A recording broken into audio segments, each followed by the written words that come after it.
Wakenya wenzangu, tarehe 20 ya mwezi wa Machi imefika. Sasa ni saa ya kupiga parapanda na tutaanza kesho alfajiri. Ningependa kuhimiza Wakenya wote warauke mapema na waingie kwenye kiwanja. Tutakutana katikati ya mji wa Nairobi. Nataka Wakenya wakuje wote. Sababu ni hizi. Kwanza, sasa ni miezi 6 tangu Bwana Ruto ashike hatamu ya utawala katika taifa letu.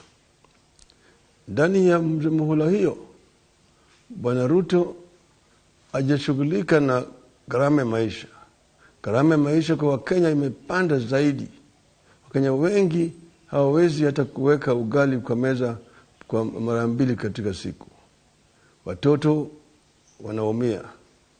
Vile vile Wakenya wengine wanakufa kwa sababu ya ukosefu ya chakula. Bei ya mafuta imepanda, bei ya unga imepanda, bei ya stima imepanda, bei ya petroli yote imepanda. Wakenya wanaangamiza.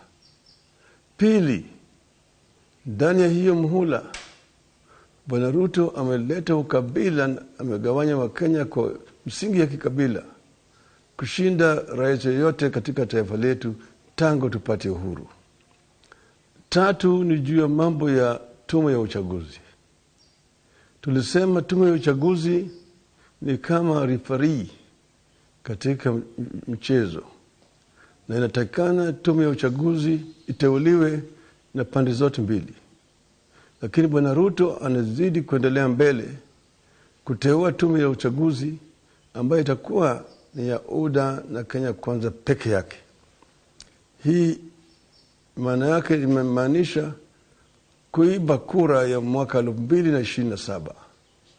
Kwa hivyo Wakenya wote mpaka wajihadhari. Alafu mwishowe ni mambo ya wizi ya kura ya ushindi wetu. Tumesema na tumetoa thibitisho ya kwamba matokeo ambayo ilitangazwa na Bwana Chebukati tarehe 15 mwezi wa Agosti yalikuwa ni matokeo bandia. Kwa hivyo, kwa sababu yayo yote, nipenda kuhimiza Wakenya wote tujitokeze kesho alfajiri, tuwe uwanjani na tutembee pamoja hadi katikati ya mji wa Nairobi. Pale ndio sisi yote tutakutana. Alafu tutashauriana hapo, tujue hatua ambayo sisi tutachukua siku hiyo. Wakati wa kukomboa nchi yetu imefika. Ni sasa. Na kama sio sasa, ni sasa hivi. Jitokeze.